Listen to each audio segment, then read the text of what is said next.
Bonjour à tous, j'espère que vous allez bien. Bienvenue pour ce nouveau numéro de l'Exode-Call. Mais avant de me lancer dans cet Exode-Call, j'aimerais dire un petit quelque chose que je n'ai pas dit lors du dernier numéro de l'examen.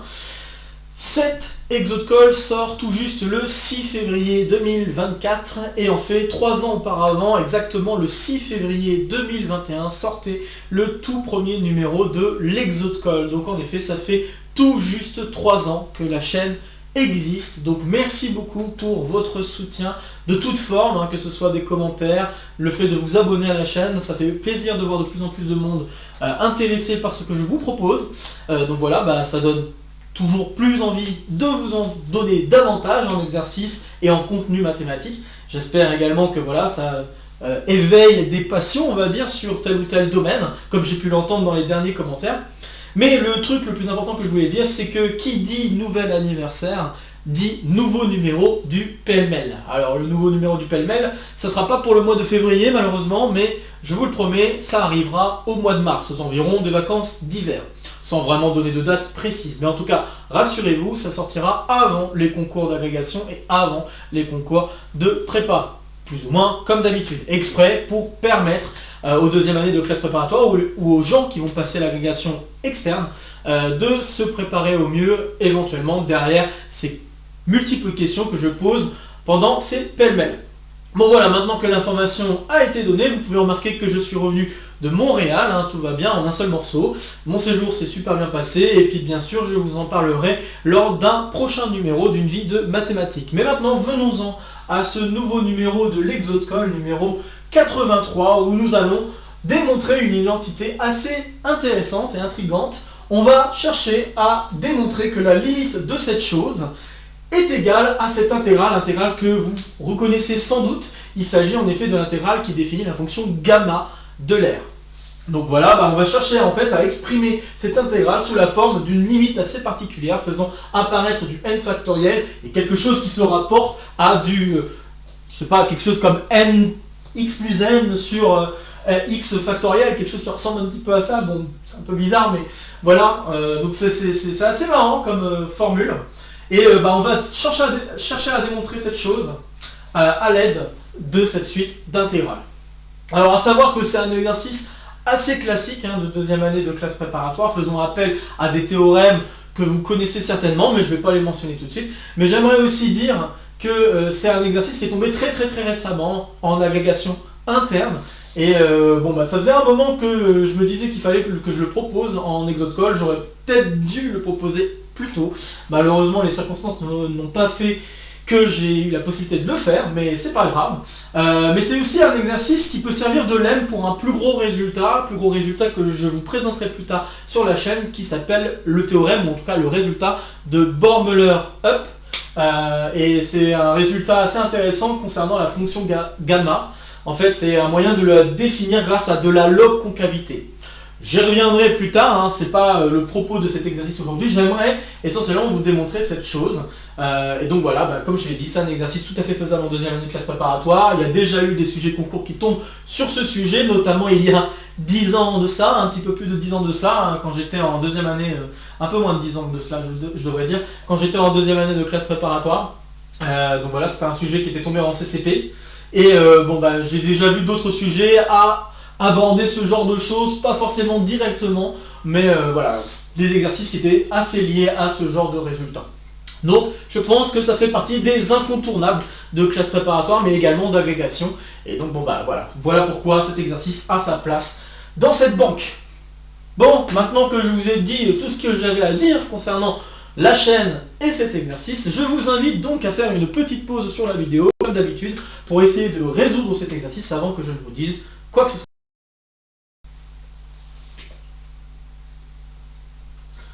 Ok, j'espère que vous aurez réussi à faire cet exercice. C'est pas un exercice trop compliqué, mais ça demande quand même un petit peu de subtilité dans l'utilisation, ou en tout cas dans l'étude de cette suite d'intégrales. Car normalement, vous devriez le sentir venir, maintenant que je vous ai donné cette suite d'intégrales, il y a de fortes chances que cette suite d'intégrales soit très liée d'une part à cette intégrale-là, quand on remarque que cette chose-là, quand n tend vers l'infini, ça tend vers exponentielle de moins t.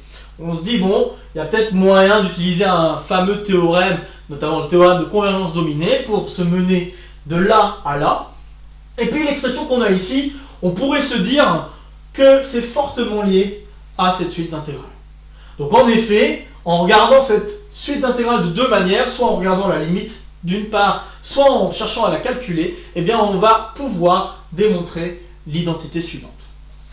Alors j'ai le choix, je peux commencer par la convergence dominée, comme je peux commencer à calculer l'intégrale, peu m'importe. Alors ici, je vais d'abord commencer à utiliser le théorème de convergence dominée. Et ça fera pas de mal. Donc première étape, je vais montrer que la suite IN tend quand n tend vers l'infini vers l'intégrale voulue.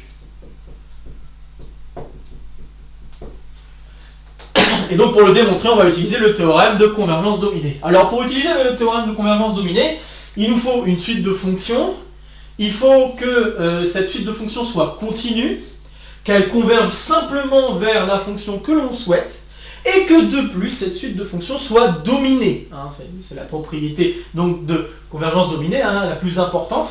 Et alors, il y a quelque chose qui peut peut-être vous troubler par rapport à cette intégrale, mais peut-être vous ne l'avez pas remarqué tout de suite, mais en effet, les bornes ici dépendent de n. Alors que normalement, pour utiliser le théorème de convergence dominée, il vaut mieux que les bornes de l'intégrale ne dépendent pas de n. Bon bah très bien, soit on va faire en sorte que les bornes ne dépendent pas de n. Et pour cela, eh bien, ce qu'on va faire, c'est qu'on va faire appel en fait à une fonction indicatrice. Donc je vais regarder l'intégrale de 0 à l'infini, je vais mettre la même fonction. Et sachez que c'est une manipulation très classique hein, pour les calculs d'intégrales, ou en tout cas pour chercher à calculer des limites sur les intégrales. Donc je vais faire appel à une fonction indicatrice que je vais noter comme ceci, à un double trait. Et ça va être sur l'intervalle 0n. Bon, à la rigueur 0, je peux le prendre. Bon après, peu importe hein, que je prenne 0 ou pas, ça ne changera pas grand chose à la suite du calcul. Peut-être que c'est mieux que je ne le prenne pas. Alors je dis que ça ne changera pas grand chose, mais si ça peut changer un petit quelque chose si x moins 1 est plus petit que 0. Parce que bon, bah, dans ce cas-là, on va se retrouver avec des inverses et ça peut être assez embêtant au niveau de 0. Bon, on y reviendra de toute façon. Donc de t dt. Et grâce à cette fonction indicatrice, bah, en effet, ces deux intégrales sont les mêmes. Et donc bah, je peux regarder en fait la suite de fonctions qui est ici. Et donc bah, ça va largement simplifier ce qui va se produire. Bon bah très bien, alors la suite de fonctions, maintenant nous l'avons. Donc je vais quand même le dire, je vais appliquer le théorème de convergence dominée à présent. Le théorème de convergence dominée. Donc pour pouvoir appliquer le théorème de convergence dominée, il me faut tout d'abord une suite de fonctions qui doit être intégrable. Et bien sûr qui doit avoir une certaine régularité. Alors on pourra remarquer que cette fonction, la fonction qui se trouve ici, va nous servir de suite, et que cette fonction, peu importe ce qui se passe pour t, elle est toujours continue sur l'intervalle 0 ouvert, plus infini, continue par morceau, hein, devrais-je dire. Donc en effet, si je considère fn de t comme étant égal à 1 moins t sur n à la puissance n, t puissance x moins 1, le tout fois la fonction indicatrice. Encore une fois 0, je vais peut-être éviter de le prendre. Ok. Donc si je regarde la suite de fonctions ici présente, eh bien on peut vérifier que fn est une suite de fonctions déjà continue. Donc ça va être une fonction continue sur R, continue par morceau. Encore une fois, je le répète parce qu'il va y avoir un saut en n, bien sûr.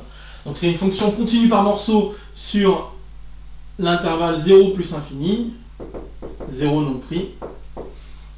Donc cela signifie qu'il suffit de regarder ce qui se passe au bord de l'intégrale, mais vous n'avez pas besoin de regarder ce qui se passe totalement au bord de l'intégrale, parce que en fait la fonction fn est à support sur un intervalle fini.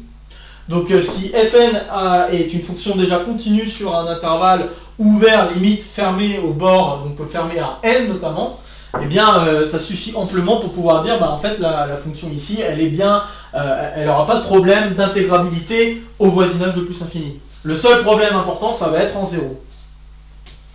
Donc très bien, donc ça me permet de dire une fonction continue par morceau comme ceci, à support sur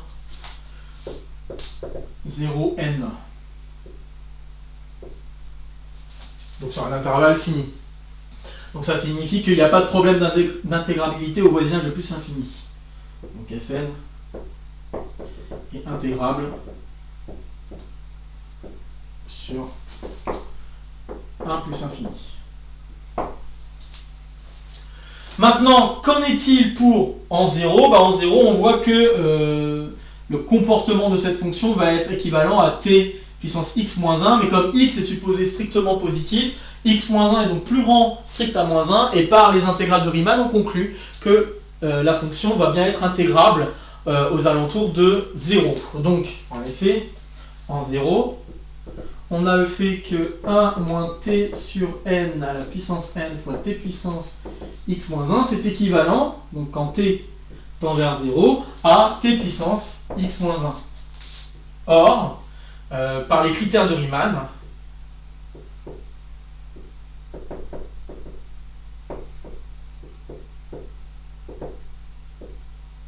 on sait que cette intégrale-là, donc l'intégrale, on sait que la fonction qui a t associe t puissance x moins 1 est intégrable au voisinage de 0, donc en 0, 1. Donc ça vient du fait que x moins 1 est plus grand que 0, est plus grand que moins 1, pardon. D'accord, donc quand je fais une intégrale de 1 sur racine de t par exemple, ça marche, hein. C'est une fonction intégrable, il n'y a pas de problème aux alentours de 0. Primitive, si vous voulez, c'est donc ça va être 2 racines de t. Voilà, il n'y a pas de problème en 0 pour cette primitive. Bref, c'est des trucs assez classiques de classe prépa, je ne vais pas rentrer davantage dans les détails. C'est pas très difficile de se convaincre que cette fonction-là est intégrable, et donc comme on a une fonction qui est équivalente à une fonction qui est donc intégrable autour de 0, alors on en déduit que cette fonction-là est aussi intégrable aux alentours de 0. Donc, Fn est intégrable sur 0, 1. Et donc on conclut par union d'intervalles que la fonction est bien intégrable sur 0 plus infini.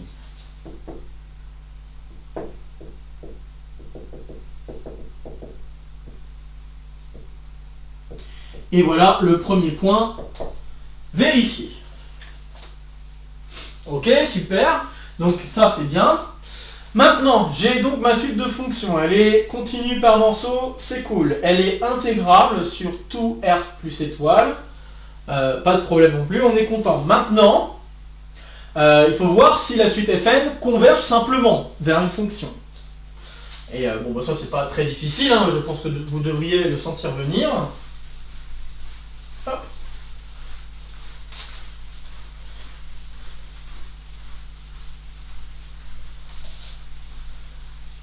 Donc là, ce qu'on vient déjà de montrer, c'est qu'elle était intégrable. Donc je vais peut-être récapituler pour l'instant ce qu'on a fait ici. Intégrable.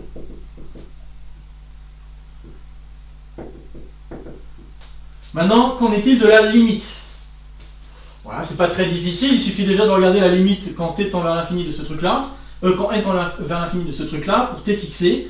Donc pour tout t appartenant à R, disons R plus étoile, parce que de toute façon on travaille dans R plus étoile, on a que 1 moins t sur n à la puissance n. Ça c'est la même chose que exponentielle de n ln de 1 moins t sur n. Et là, c'est des propriétés classiques que vous devriez connaître. Or, ln de 1 moins t sur ln, ça, on sait que c'est équivalent quand t tend vers... Enfin, ici, quand n tend vers l'infini, pardon. Je vais dire quand t tend vers 0, mais... Quand n tend vers l'infini, on sait que ça va être équivalent à moins t sur n. Hein, ça vient de la dérivation de ln, si vous voulez, ou de ln de 1 moins x. Donc, on va avoir ceci. Et en multipliant par n, on va avoir l'équivalence comme ceci. Donc ceci va nous donner t comme équivalent à l'intérieur de tout ça. Et donc ça va signifier que ce qu'il y a à l'intérieur de l'exponentielle tend vers moins t. Et donc par continuité, on va obtenir que le tout va tendre vers exponentielle de moins t. Donc ainsi, n ln de 1 moins t sur n tend quand n tend vers l'infini vers moins t, et par composition des limites, en sachant que exponentielle est continue, bien sûr, sur R. C'est ça qui fait qu'on peut utiliser de la composition de limites aussi. Ici en particulier, eh bien on en déduit que la chose qu'on est en train de regarder, 1 moins t puissance n sur n, 1 moins t pardon sur n, le tout à la puissance n, ben ça tend, quand n tend vers l'infini, vers exponentielle de moins t. Bon voilà, si je multiplie par t puissance x moins 1, tout va bien. Et puis l'indicatrice ici, je pense que c'est assez clair qu'elle va tendre vers l'indicatrice 0 plus infini. Conclusion,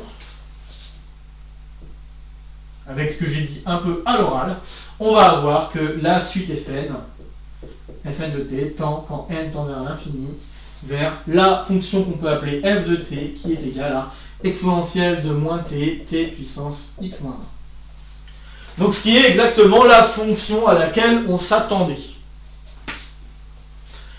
Très bien, alors maintenant, est-ce que cette fonction est intégrable? Bon, cette fonction, elle est intégrable, oui, parce que on sait que l'exponentielle domine n'importe quelle puissance de t. Il suffit de choisir la bonne puissance pour pouvoir ensuite utiliser un critère de Riemann, si on veut. Et puis, aux alentours de 0, on utilise un équivalent et on conclut. Donc ça peut être important de le dire, que la fonction finale est aussi une fonction qui est intégrable. Donc je vais en profiter pour le dire. Alors j'efface. Hop. Et je vais rappeler ce qu'on vient de démontrer. On vient de démontrer que la suite Fn converge simplement vers f, qu'on a décidé être exponentielle moins t, t puissance x moins 1. Maintenant, le fait que f est intégrable, comme je viens de le dire, l'exponentielle moins t, ça c'est les théorèmes de comparaison de croissance. Donc si je regarde ce qui se passe pour l'exponentielle, je sais que exponentielle de moins t par rapport à n'importe quelle exponentielle, ça va tuer, n'importe quelle puissance, pardon, ça va tuer la puissance. Donc en l'occurrence, si je choisis bien la puissance, je vais pouvoir conclure ce que je veux.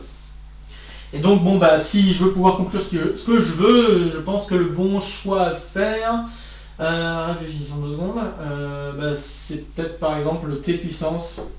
Donc réfléchissons un peu, parce qu'il ne faut pas faire trop de bêtises.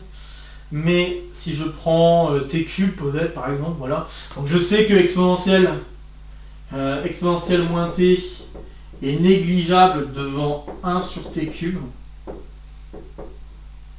quand t tend vers plus infini. La fonction bien sûr elle est continue, j'ai oublié de le dire, mais f est bien continue sur R plus étoile. C'est important pour dire qu'il suffit de regarder ce qui se passe au bord. Et maintenant là je regarde en plus infini, donc en plus infini j'utilise ça.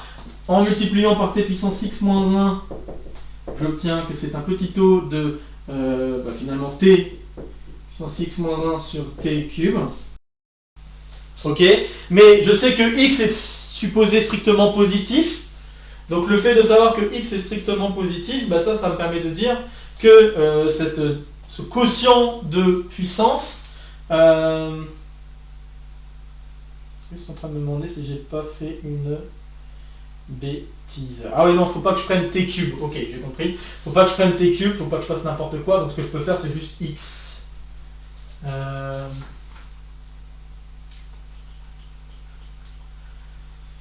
Faut pas que je prenne t cube. Parce que si je prends t cube, ça marche pas pour n'importe quel x en fait. C'est ça mon problème. Alors il faut que je fasse attention à ça. Et si je veux que ça marche, je devrais plutôt prendre t puissance x plus 1. Ouais, là c'est mieux. Donc là, comme x est strictement positif, cette puissance est toujours positive, donc il n'y a pas de problème. Et maintenant, si je mets x plus 1, c'est beaucoup mieux comme ça. Si je mets x plus 1, j'obtiens alors petit taux de 1 sur t carré, c'est exactement ce que je cherchais à avoir. Car maintenant je peux utiliser les critères de Riemann pour dire qu'on a bien intégrabilité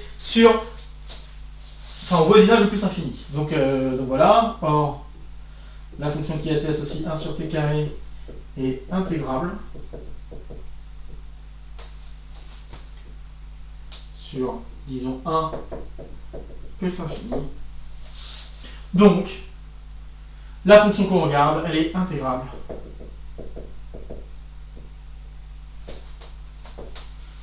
donc sur 1 plus infini.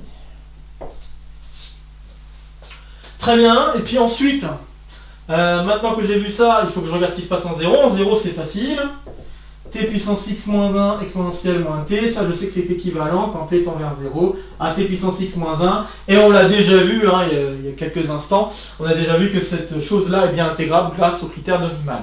Donc, voilà, je ne l'écris pas, mais grâce à ça, on va pouvoir conclure que c'est intégrable sur l'intervalle 0 ouvert, 1 fermé, et donc on conclut que la fonction f qui est ici est bien une fonction intégrable sur R plus étoile.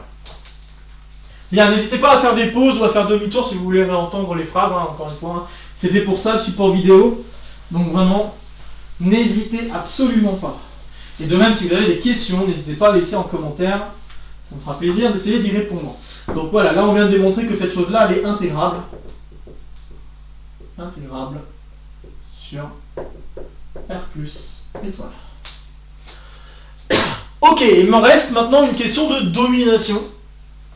Et pour la question de domination, je vais utiliser la fonction f. Hein. C'est pas pour rien que j'ai vérifié que la fonction f était intégrable. C'est déjà d'une part pour justifier que cette intégrale existe bien, hein. L'intégrale que j'ai écrite là existe bien, mais c'est d'autre part parce que je vais utiliser cette fonction-là comme étant une domination par rapport à fn de t. Alors en effet, il y a une petite propriété due à la convexité de l'exponentielle qui va nous être très utile. Ça va être la propriété suivante. Pour n'importe quel x réel, en fait, pour n'importe quel x réel, on peut affirmer que 1 plus x est toujours inférieur ou égal à exponentielle de x. Et ça, c'est une propriété qui vient de la convexité de exponentielle. Alors, si on veut la faire rapidement, on sait que donc exponentielle, si je la dérive deux fois, ça donne elle-même. Ça veut dire, et la fonction exponentielle, j'allais dire, elle est positive stricte, donc ça veut dire que exponentielle est finalement une fonction convexe. Et quand on a une fonction convexe, on est toujours au-dessus de toutes ces tangentes. Et là, en l'occurrence, je suis en train de regarder la tangente en 0 de la fonction exponentielle. Voilà, ça c'est la méthode la plus rapide et efficace pour montrer cette inégalité. Sinon, une autre méthode, c'est bien sûr de mettre tout le monde d'un côté et de faire une étude de fonction classique en dérivant, en étudiant les variations de la fonction qu'on obtient. Et une fois qu'on a étudié les variations, regardez justement quel pourrait être le minimum ou le maximum suivant de quel côté vous avez décidé de mettre l'expression. Et en faisant ça, normalement, vous devriez pouvoir conclure. Bon, très bien, donc voilà, il y a plusieurs manières de démontrer. Moi, je vous propose la plus rapide qui utilise la convexité. Grâce à cette inégalité, je peux utiliser cette inégalité en disant, en effet, que pour tout t sur l'intervalle, donc là, 0, il ne faut pas que je le prenne. Hop. Donc sur 0n, je vais pouvoir dire alors que 1 moins t sur n est inférieur ou égal à exponentielle de moins t. La propriété là-haut, là, elle est vraie pour n'importe quel x réel. Bon, là, j'ai choisi de prendre x égale moins t sur n. Le fait d'avoir pris cet intervalle-là, c'est pas pour rien, c'est pour m'assurer en fait que cette chose-là soit toujours positive. Alors d'ailleurs, j'ai fait une bêtise ici, c'est moins t sur n dans l'exponentielle. Parce que je remplace juste x par cette chose. Donc j'ai cette inégalité-là, bien sympathique. Et maintenant, si je mets à la puissance n, je sais que la fonction qui a un élément x associe sa puissance n est une fonction croissante sur R+. Donc là, en l'occurrence, ça c'est bien un élément dans R+, ça c'est bien un élément dans R+, donc si je mets à la puissance n, ça reste croissant. Okay, donc, comme la fonction qui a x associe x puissance n est croissante, pour tout n entier naturel, bon, entier naturel non nul, mais entier naturel ça poserait pas forcément un problème, ça ferait juste 1 pour tout le monde. Donc c'est bien croissant de toute façon. Donc je vais pouvoir dire alors qu'on a 0 qui est inférieur ou égal à 1 moins t sur n à la puissance n. Le 0 venant, c'est pour ça que je prends entier naturel non nul en fait, c'est pour dire que 0 c'est 0 puissance n par exemple. Donc je vais avoir ça, et puis ça c'est inférieur ou égal à exponentielle de moins t sur n, mais tout à la puissance n, du coup le puissance n va se simplifier avec le divisé par n, ça va me donner moins t. Et puis comme t c'est une valeur positive multipliée par t puissance x moins 1, ça ne changera rien à l'inégalité. On conclut alors que ça va impliquer que finalement fn de t est une fonction positive, donc j'aurais même pas besoin de regarder de valeur absolue, et je sais qu'elle va être majorée par f de t. Et voilà, bah, qu'est-ce que je viens de faire? Je viens de réussir à montrer que ma fonction, ou ma suite de fonctions, est dominée par la fonction qui semblerait être sa limite. C'est pas toujours le cas hein, que la fonction limite correspond à la fonction par laquelle on domine. D'accord, hein, sachez-le que c'est pas toujours le cas, parce qu'on peut toujours trouver des suites de fonctions pour lesquelles on a une oscillation autour de la fonction qu'on souhaite obtenir, ou en tout cas qui serait la limite. C'est pas impossible. Mais ici, il se trouve que là, oui, la domination peut être donnée par la fonction limite. Donc c'est quand même assez particulier. Je pense, j'ai un peu peur de ce que je vais dire, mais je pense qu'il y a normalement moyen de montrer que la suite des fonctions fn est croissante. Ce qui peut aussi expliquer pourquoi la domination suffit, enfin la domination donnée par la fonction f de t suffit. Alors sachez que là, cette inégalité, vous pourriez me dire, oui, je l'ai fait entre 0 et n. Mais je sais que fn de t, elle est nulle quand t est plus grand que n. Donc en fait, l'inégalité que je viens d'écrire, elle est vraie pour n'importe quel t dans R+. Je le précise, hein, R plus étoile. Cette inégalité-là, elle est vraie pour n'importe quel t dans R plus étoile, parce que entre 0 et n, bah, il suffit de multiplier par t puissance x moins 1 pour obtenir ceci. Et puis si je suis plus grand que n, je sais que fn de t vaut 0. Donc f de t, c'est une fonction positive. Donc, on conclut assez rapidement ce qu'il en est. Donc dans tous les cas, on a une domination de cette forme. Bon voilà, bah, j'ai toutes les hypothèses qu'il me faut pour pouvoir appliquer le théorème de convergence dominée. Donc voilà, là je viens de démontrer qu'on a une domination presque partout, hein, si je devais être propre hein, par rapport aux notions qu'on voit plus haut, plus tard après la prépa. Donc là je viens de démontrer qu'en fait, en effet, pour tout n et pour tout t, bon, on va dire n entier naturel, c'est pas forcément un problème. Et pour tout t dans R plus étoile, on a que f, donc 0 est inférieur ou égal à fn de t. C'est important de vérifier que fn de t était positif quand même. Alors, je pense que c'était important, parce que si ça n'était pas le cas, on aurait un problème sur le fait de majorer la valeur absolue, car normalement, pour la domination, je dois majorer la valeur absolue. Et là, bon, le fait de savoir que la fonction fn est toujours positive, bah, c'est quand même assez utile pour ne pas trop se préoccuper de la valeur absolue, puisque mettre une valeur absolue, ça ne change rien. Donc très bien, j'ai ça, voilà, donc j'ai tout ce qu'il me faut pour pouvoir appliquer le théorème de convergence dominée. Donc, par le théorème de convergence dominée, nous pouvons conclure que la suite IN, quand n tend vers l'infini, c'est bien l'intégrale qu'on souhaite. Et voilà, qui est fait. On vient d'attaquer en fait la première partie hein, et commencer à avancer doucement vers l'identité que l'on souhaite démontrer. Donc remarquez vraiment cette petite manipulation qui nous a vraiment permis de régler le problème du fait que l'intégrale ici avait des bandes qui dépendaient de n. On peut s'en sortir en faisant intervenir cette fonction indicatrice et c'est une manipulation assez classique. Hein, je pense que ça peut être intéressant d'attaquer des exercices un petit peu différents mais qui traitent de suites de fonctions un peu du même style où il va falloir faire intervenir la suite indicatrice qu'il faut pour pouvoir utiliser le théorème de convergence dominée.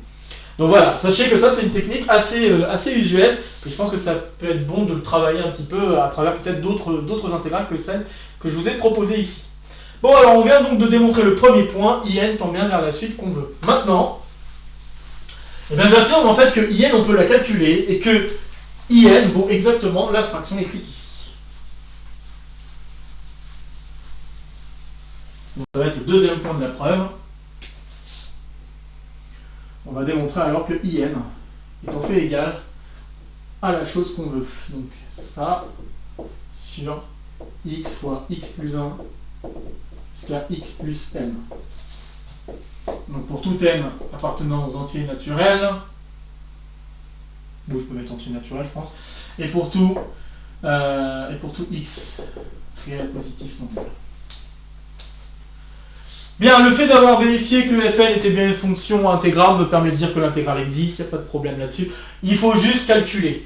Pour le calculer, on va le faire par récurrence. Je ne sais pas si vous le sentiez venir, mais en effet, on va chercher à le faire un petit peu par récurrence. Alors la récurrence, on ne va pas la faire sur l'intégrale, peut-être pas sur l'intégrale IN directement.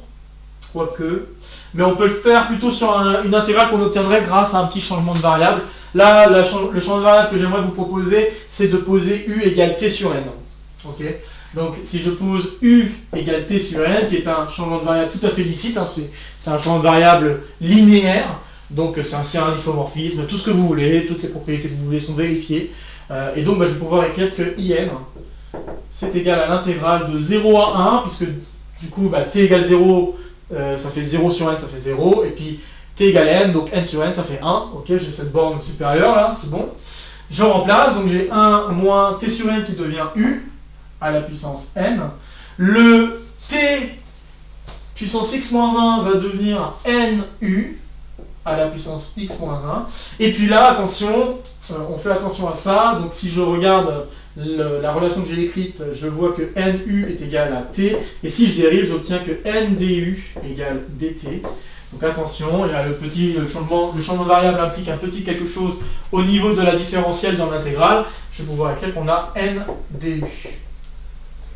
Et grâce à ça, on va pouvoir faire déjà intervenir le n puissance x dans l'expression. Donc là, je vais obtenir n puissance x en mettant en facteur intégrale de 0 à 1, 1 moins u à la puissance n, u puissance x moins 1, du. Et maintenant que j'ai fait ça, c'est cette expression-là que je vais montrer par récurrence être égale à tout le reste de l'expression en enlevant le n puissance x. Donc on va montrer par récurrence. Montrons par récurrence que cette chose est bien égale à n factoriel sur x fois x plus 1, etc. jusqu'à x plus n. Bon voilà, maintenant je vous ai montré le but, je vais effacer un petit peu. Hop.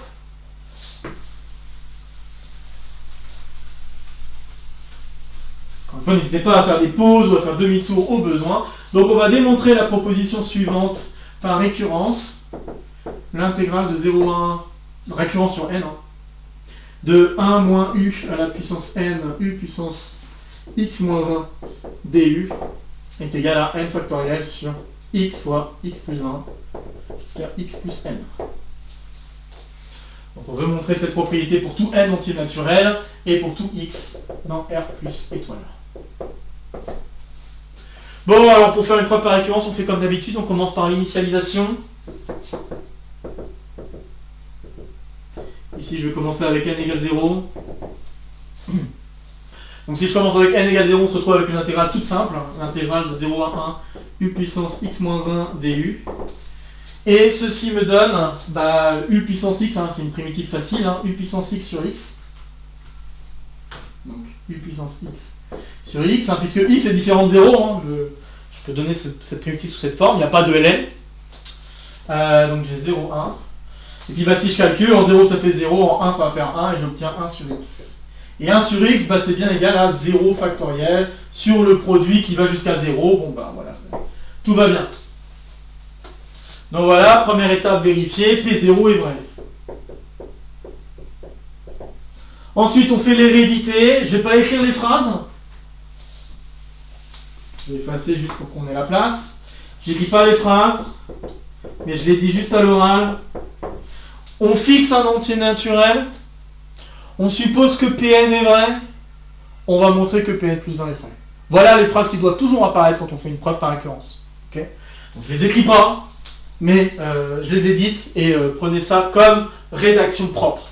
Alors maintenant, si je veux montrer Pn plus 1, il faut que je regarde cette intégrale avec n plus 1. Donc j'ai l'intégrale de 0 à 1, 1 moins u à la puissance n plus 1, u puissance x moins 1, du. Et si vous voulez vous ramener à la puissance inférieure, je pense que vous devriez avoir très envie d'effectuer une intégration par partie. Et c'est exactement ce qu'il faut faire.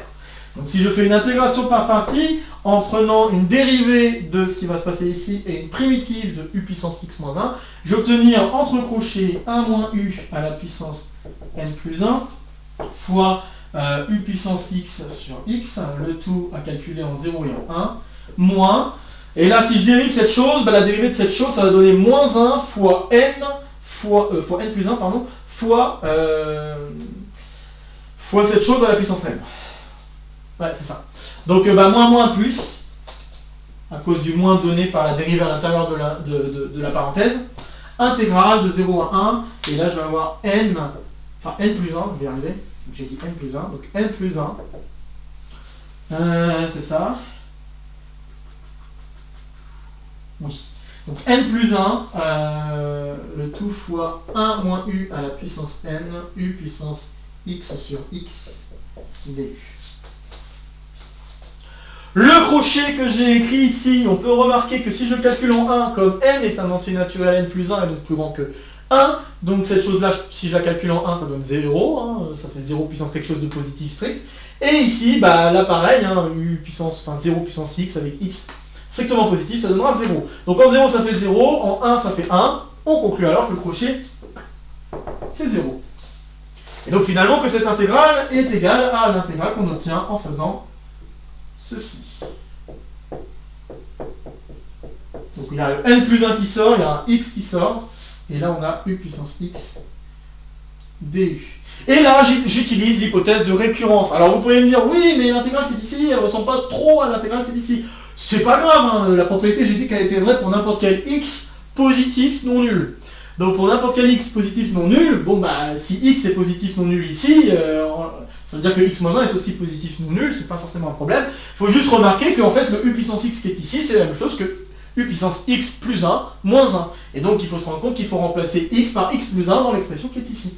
Si je remplace comme cela, eh bien, je vais obtenir n plus 1 sur x, le tout fois n factoriel sur x plus 1 fois x plus 2 fois dana fois x plus 1 plus n, si je veux l'écrire proprement. Voilà ce que j'obtiendrai, d'accord? Donc c'est x plus 1 plus 1, x plus 1 plus 2, etc. jusqu'à x plus 1 plus n. Et donc bah, on voit qu'il reste à regrouper tout ce qu'il faut et on obtient en effet n plus 1 factoriel sur le produit x plus 1, tac tac tac, jusqu'à x plus 1, enfin x plus n plus 1. Je vais l'écrire dans le bon sens cette fois, x plus n plus 1. Et voilà. Et ceci conclut donc la preuve par récurrence. Donc cette intégrale-là vaut bien ce que l'on espérait. Et donc bah, on conclut en pluguant maintenant la formule qu'on vient d'obtenir dans le calcul que j'avais initié. Donc j'efface. Encore une fois, n'hésitez pas à faire demi-tour si vous voulez revoir des détails de calcul. Hop. Mais maintenant, cette propriété, elle est vraie. Et donc, bah, voilà, on conclut que IN, c'est bien égal à n puissance x fois, normalement c'était fois cette intégrale, hein, je vous le rappelle rapidement, et ça va donner donc ce qu'il faut, x fois x plus 1, x plus n. Et donc on conclut. Puisqu'on a montré que la limite de la suite IN, c'est exactement cette intégrale-là, on obtient cette formule assez marrante qui nous amène à la fonction gamma. T puissance x moins 1 exponentielle montée dt. Voilà, donc une jolie formule. Alors cette formule, c'est une dérivée, hein, juste pour dire quand même, hein, si je devais donner un nom à cette formule, c'est une dérivée de la formule de factorisation de Weierstrass. Alors Weierstrass, bon, vous le connaissez peut-être pour les fameuses fonctions de Weierstrass, hein, donc les fonctions qui sont continues partout mais nulle part dérivables. On en a déjà parlé d'ailleurs sur cette chaîne, lors d'un précédent exode call, que je pourrais remettre en description si ça vous intéresse. Eh bien Weierstrass s'est intéressé à la question de pouvoir écrire une fonction comme produit, et notamment produit de fonctions polynomiales dont on connaît les zéros.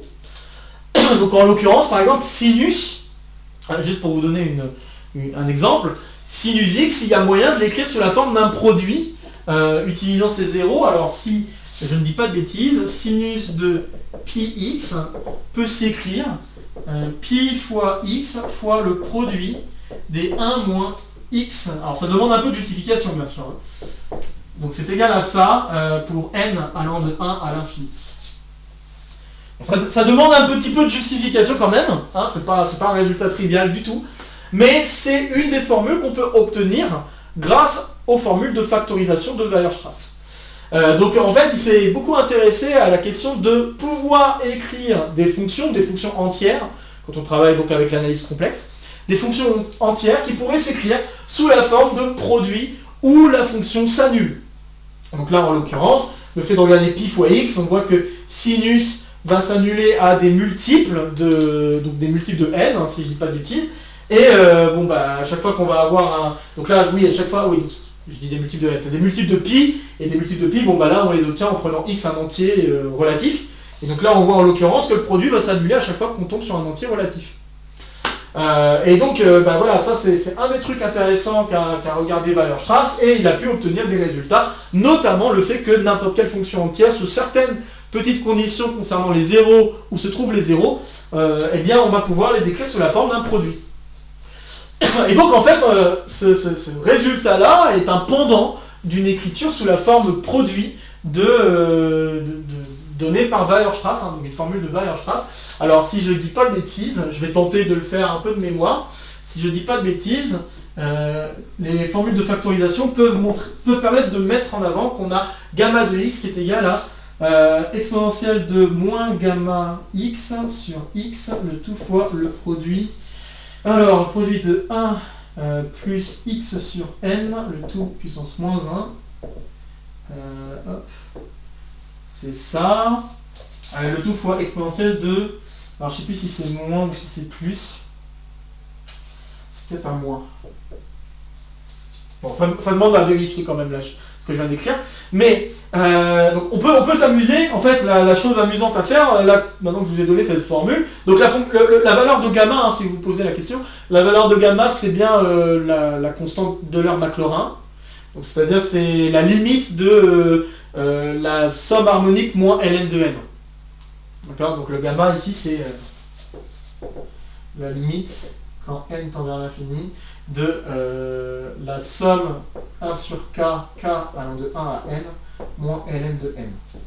D'accord. Donc cette chose-là converge, hein, je crois qu'on a déjà eu l'occasion d'en parler en fait, hein, lors notamment d'un exercice sur le développement harmonique le développement asymptotique de la série harmonique, que je peux mettre en description également si ça vous intéresse.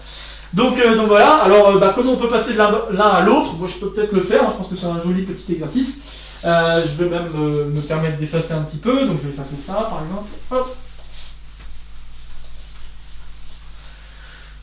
Alors comment on passe de l'un à l'autre? En fait, il faut se rendre compte que ça représente le produit qui se trouve en bas. Donc il faut juste mettre tout ce qu'il faut en facteur, et on se rend compte que si on met les choses en facteur, on va diviser le n factoriel qui est en haut.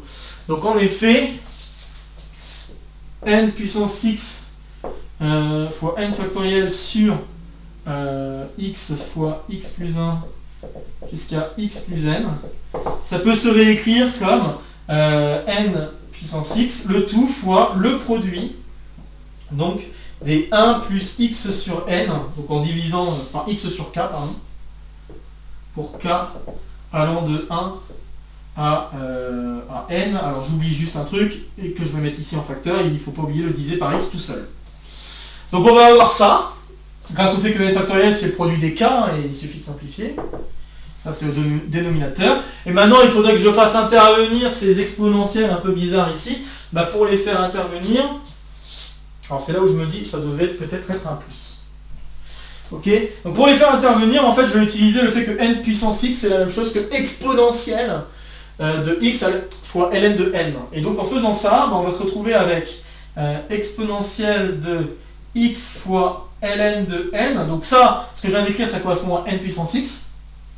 Et puis je vais enlever la somme harmonique. Donc moins 1 sur 2, jusqu'à moins 1 sur n. Le tout divisé par x. Puis après, dans le produit, ce que je vais faire, c'est que je vais juste mettre les puissances que j'ai enlevées dans le produit. Donc je vais avoir k allant de 1 à n.